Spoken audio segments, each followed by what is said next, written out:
საშინაო სკოლის გაკვეთილებს წარმოგიდგენთ კომპანია Silknet.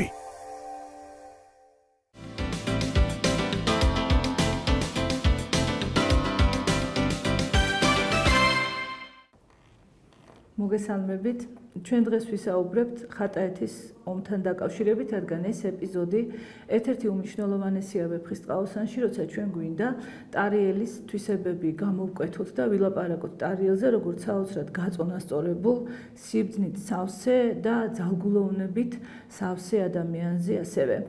ყველაზე კარგად ალბათ თუ ჩვენ რეალური სახე გვინდა ტარიელისა ვნახოთ ხატაეთის ომი გამოდგება საიმისოთ, რომ ასე შევაფასოთ ტარიელი. რადგან ხშირ შემთხვევაში ჩვენ ცოტა არასწორად ვაფასებთ ხოლმე ტარიელს, როცა მასზე ვლაპარაკობთ აღელვების დროს, როცა ვერ თოკავს საკუთარ თავსა და ვნებებს.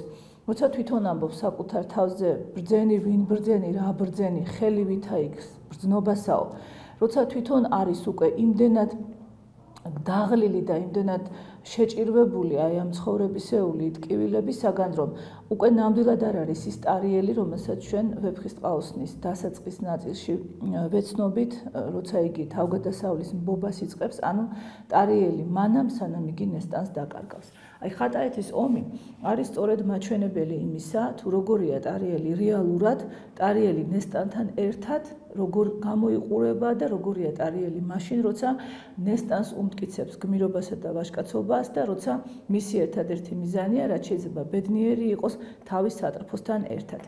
ხატაეთის ომი თავისთავად იმ მიზნით დაიგეგმა, რომ ტარიელს ვაჟკაცობა დაემტკიცებინა ნესტანისათვის და ამავე დროს დაემტკიცებინა ის თუ როგორი ამის პასალარი იყო. რადგან ნესტანმა მას მისწერა და უთხრა, ბედითი ბნე და სიკვდილი რა მიჯნურობა გგონია, სჯობს საყვარელ საუჩენე საქმენი საგმირონიაო. ანუ ხატაეთის ომი სწორედ საგმირო საქმე იყო, რომლის აღსასრულებლადაც მიდიოდა ტარიელი და რომლითაც აპირებდა იგი ნესტანის გულის დაპყრობას. თანაც როგორც ამის პასალარს მას ნამდვილად არ ეკადრებოდა, რომ მისი მეთაურობის დროს, მისი ამის პასალარობის დროს მოხარკე ქვეყანას გაებედა ასეთი რამ და ხარკი აღარ გადაეხადა ინდოეთისთვის. ამიტომ უთხრა ნესტანმა, ხატაეთს მყოფნი ყოველნი ჩვენი სახარაჯონია, აწ მათნი ჯავრნი ჩვენზე და ჩვენგან არ დასათმონიაო. ანუ რასაც ისინი ჩვენ გვიხდიდნენ, უნდა გადაგვიხადონ და მათგან თავხედური საქციელი, გამომწვევი საქციელი და მათგან დაპირისპირება ჩვენგან არის მოუთმენელი, რადგან ინდოეთმა, როგორც დიდმა სახელმწიფომ, უნდა განაგოს თავისი ტერიტორიები ღირსეულად და ის სახარაჯოებიც, ანუ მოხარკე ქვეყნებიც უნდა ჰყავდეს დაპყრობილი და დამორჩილებული. თუ ტარიელის ამის პასალარობის დროს გამოეცლებოდა ინდოეთს ხელიდან ხატაეთი, ნასაკვირველია ეს ტარიელს როგორც მხედართ მთავარს დიდ ჩრდილს მიაყენებდა ხალხის თვალში. აი სწორედ ამიტომ იყო, რომ ტარიელმა გადაწყვიტა ებრძოლა ხატაეთის წინააღმდეგ, წერილიც გაუგზავნა რამას ხატაელს გაგახსენებთ და როცა იქიდან თავხედური პასუხი მიიღო უკან, ვინა ხართ და ჩვენი რა პატრონები ხართ და რატომ უნდა გადაგიხადოთ ხარკიო, ტარიელმა სასწრაფოდ ბრძანა ლაშქრის შეკრება, ნახა ეს ლაშქარი, მოეწონა მათი აბჯარი არაღი, მოეწონა მათი დაკაზმულობა, ცხენები და უკვე მზად იყო ლაშქარი საიმისოთ, რომ წასულიყო საბრძოლველად და დაესაჯა ის მოხარკე ქვეყანა, რომელიც უკვე ხარკს აღარ უხდიდა. აი ხატაეთის ომი სწორედ იქიდან იწყება, როცა ეს თავი ხატაეთის ომზე სწორედ იქიდან იწყება, როცა ტარიელი გადალახავს უკვე ხატაეთის საზღვარს, უკვე შევა იგი ხატაეთში და მაშინვე აღმოჩნდება, რომ რამაზი მოქმედებას იწყებს, რადგან მანამ სანამ გაუვიდა, ასე ვთქვათ და სანამ შეეძლო მას, რომ უკმეხი წერილი მიეწერა ტარიელისთვის, ეს გააკეთა, მაგრამ როცა უკვე დაინახა თავის ტერიტორიაზე ლაშქარი, რომელიც მზეს აბნელებდა და მიხვდა, რომ ამ ლაშქარს იგი ვერ გაუმკლავდებოდა და მის წინააღმდეგ ვერაფერს ჩაიდენდა, აი უკვე მან მოქმედება დაიწყო, ისე როგორც ნამდვილად არ ეკადრებოდა რაინც, მაგრამ ტარიელმა თავისთავად ცხადია, ეს არ იცოდა. კერძოდ ტარიელი ამბობს, როგორც კი ლოუმა მიუმართე ხატაეთს და გადავიარე ეს საზღვარი, მაშინვე მომივიდა მოციქული რამას ხატაელისაგან, რომელმაც უამრავი ოქრო ვერცხლი მიართვა მას, ანუ როგორც თვითონ ტარიელი ამბობს, საშინელი საჭურჭლე, ანუ ძალიან დიდი რაოდენობის წვენი და ამავე დროს რამაზის შემონათვალი მოუტანა. ზენაარი გამოგვიღე, მით გვაბია ყელსაწნელი, მოურბევლად მოგახსენეთ თავნი შვილნი საქონელნიო. ანუ ეს ნიშნავდა, რომ ზენაარი დაგვაფიცე და ეს იქნება ჩვენთვის ყელზე გამობმული წნელი, ანუ ეს იქნება საშუალება იმისა, რომ დაისაჯონ ისინი, თუ კი ვთქვათ, არ შეასრულებენ სიტყვას და ტარიელს ყველაფერს მიართმევენ, რაც კი ევალებათ საკუთარ საქონელსაც და საკუთარ ფულსაც, თუ არა და საკუთარი თავებითა და ოჯახით, ანუ შვილნი, ასე ამბობენ, თავნი შვილნი, ანუ საკუთარი თავებით, საკუთარი სიცოცხლით და საკუთარ შვილთა სიცოცხლით აგებენ პასუხს იმაზე, თუ არ შეასრულეს ის, რასაც ისინი ტარიელს დაჰპირდებიან. თანაც სთხოვეს, რაც გითხარით შეგვინდე, ჩვენვე შეგვინანია, ღმრთულებრ შეგვიწყალეო.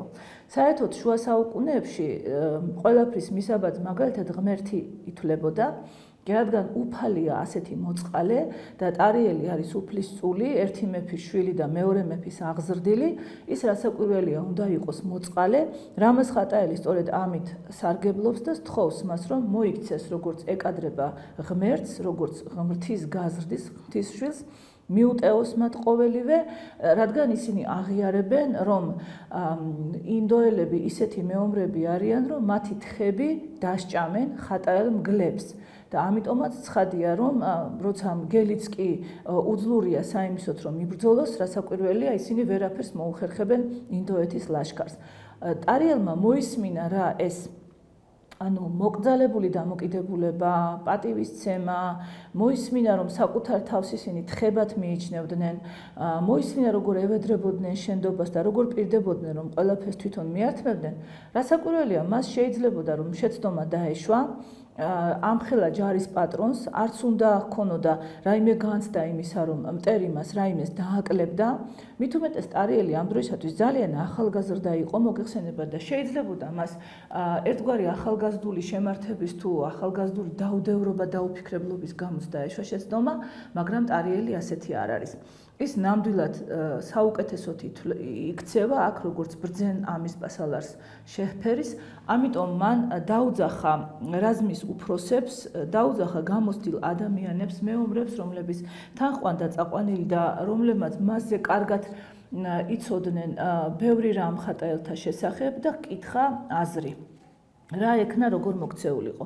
ამით აღმოჩნდა, რომ ტარიელი თავმდაბალიც არის, რადგან მას ამის პასალარს სასაკვირველია შეუძლია, რომ მიიღოს ერთპიროვნული გადაწყვეტილება, მაგრამ ამას არ აკეთებს და თავისზე ბრძენ და თავისზე უფრო გამოცდილ ადამიანებს აზრს, რომ ეკითხება, ამით მხოლოდ და მხოლოდ სწორად იქცევა და ჯარს იგი არ აყენებს უხერხულ მდგომარეობაში და საფრთხის წინაშე. აღმოჩნდება, რომ ურჩიეს მას შეჰკადრეს მათაც ძალიან თავმდაბლად და მორჩილებით მოკრძალებით, როგორც ეკადრებოდა მეფის შვილს და ამის პასალარს ერთდროულად, უთხრეს მორიდებით, რომ ჩვენ მხოლოდ იმიტომ გაკადრებთ ამის თქმას, რომ ვიცით, რომ შენ ხარ გამოუცდელი, არ გიბრძოლია ხატაელებთან და ამიტომ არ იცი ეგენი როგორი ორპირი ადამიანები არიან. გეტყვიან ერთს და გააკეთებენ მეორეს, ამიტომ შენ რომ დაცული იყო, ასე გირჩევთ, საუკეთესო ვაჟკაცები გამოარჩიე, ისინი წაიყვანე და ლაშქარი კი ერთი დღის სავალზე მიიყოლე. ანუ ამით რა უნდა გაეკეთებინა ტარიელს, რომ გაჭირვების შემთხვევაში მას უნდა ჰყოლოდა იმდენი ჯარი და ისეთი ნაწრთობი ბიჭები შერჩეული, რომ გაეძლოთ მათ მტრის შემოტევისათვის მანამ სანამ დაეწეოდა ლაშქარი. ტარიელმა რა თქმა უნდა ზუსტად შეასრულა ის, რაც მას ურჩიეს მისი მამის და ზოგჯერ მისი პაპის ტოლმა ადამიანებმა, ამიტომაც სწორედ ასე მოიქცა მან 300 საუკეთესო მოლაშქრე გამოარჩია და წაიყვანა ისინი, წავიდა მათთან ერთად. სხვათა შორის თუ ჩვენ წვრთნის ხელოვნებას გავიხსენებთ, შუა საუკუნეებში როგორიც იყო, იმისთვის რომ სამეფო ლაშქარი შერჩეულიყო, ანუ ის სპა, რომელიც კონკრეტულად იცავდა მეფეს. თქვათ, ასეთი ლაშქარი ცნობილია, რომ ყავდა დავით აღმაშენებელს, ყავდა ერეკლეს.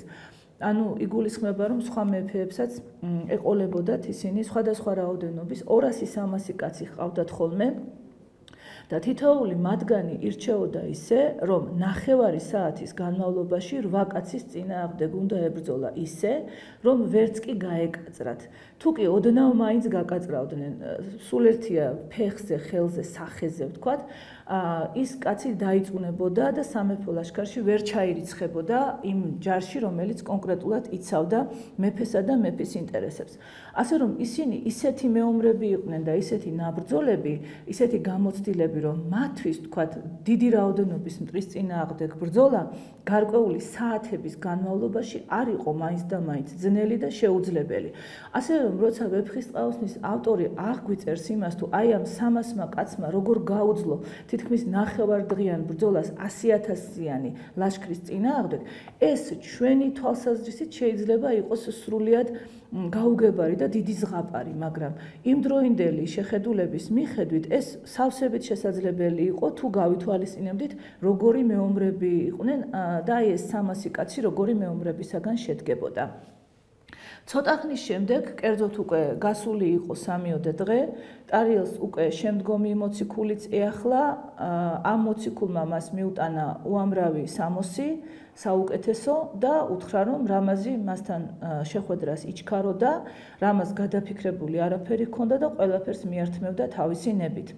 რატომ გაიყვანა 3 დღე რამაზ ხატაელმა? რადგან მას ჭირდებოდა ეს დრო საიმისოთ, რომ დარწმუნებულიყო ტარიელს ლაშქარი მისდევდა თუ არა და იგი იყო თუ არა მხოლოდ პატარა ამალით წასული.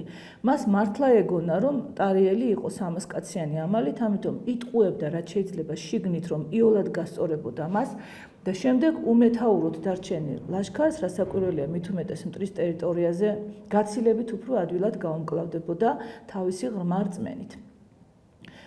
ცოტა ხნის შემდეგ, აქ უკვე ბევრი დრო აღარ გასულა, შეიძლება მეორე დღესვე, ტარიელს კიდევ ერთი მოციქული ეახლა, რომელმაც მიართვა მას ცხენები, საუკეთესო და დარჩეული ტაიჭები და იმ ღამეს მათთან ერთად გათენებაც გადაწყვიტეს. ტარიელი ამბობს, მაყრებივით ერთად დაწვნენ და ერთად ჯერ მანამდე იქეიფეს და შემდეგ ერთად დაიძინესო.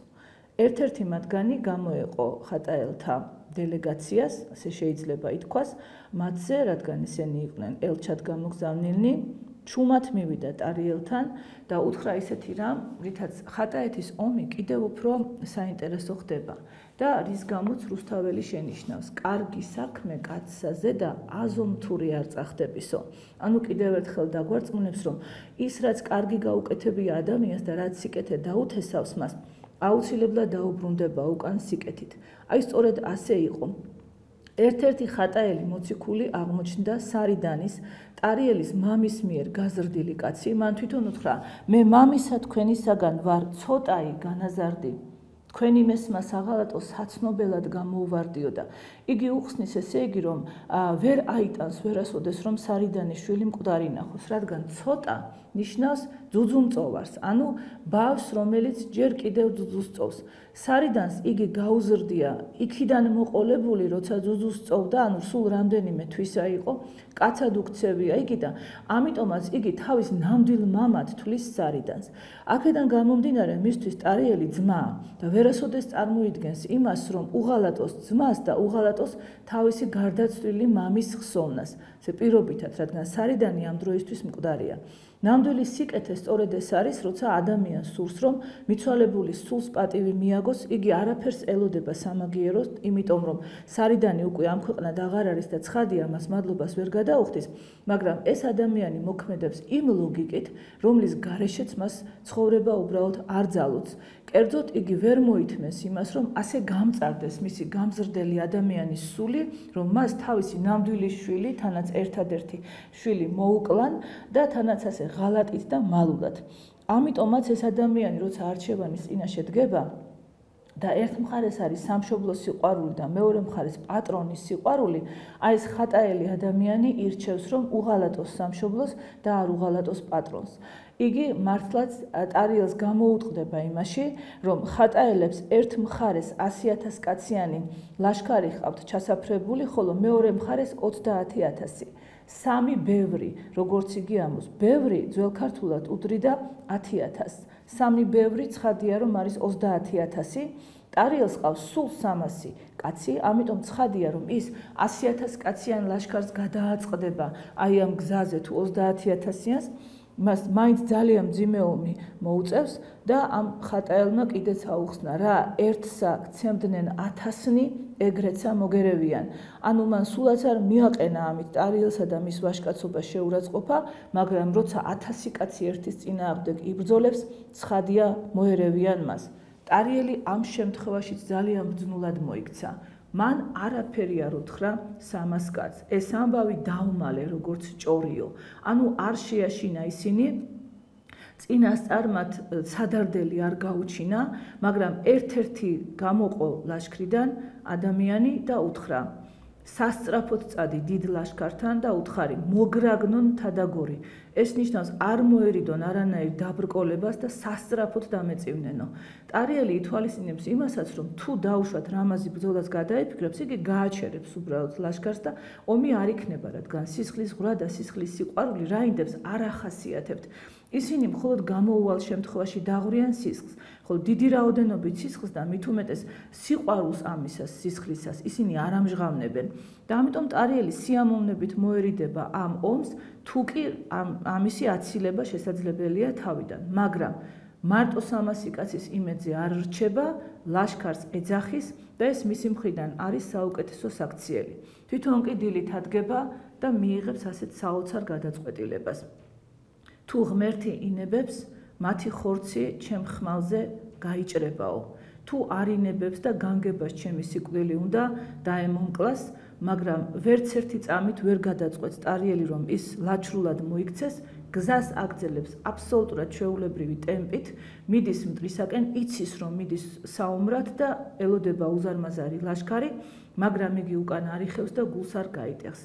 მხოლოდ მაშინ, როცა ტარიელმა დაინახა ავარდნილი მტვერი, რაც ნიშნავდა, რომ რამაზი მოუახლოვდა მას ცხენოსანი ნაწილით თავისი ჯარისა, მხოლოდ მაშინ გასცემს ტარიელი ბრძანებას, რომ ჩაიცვან აბჯარი. ესეც მისი მხრიდან იყო სწორი საქციელი და თანაც ლაშქარს ანუგეშებს ასეთი საოცარი ფრაზით: ვინც საკვდება მეფეთათვის, სუნი მათნი ზეცას რბიან. ანუ იგი დახპირდება ამით ლაშქარს, გაამხნევებს, რომ რადგან ისინი სამშობლოსათვის კვდებიან, მათი სულები ზეცაში აფრინდება, უფალი ჩაიხუტებს მათ სულს და აუხსნის, რომ ეს ხალხი მოღალატეა, მათ შეიტყუეს ისინი და ამიტომ ბრძოლა გარდაუვალია. და ბოლოს კიდევ ერთხელ მიიღებს საოცარ გადაწყვეტილებას. მაშინ, როცა უკვე ნათელია, რომ ბრძოლას თავიდან ვერ აიცილებს.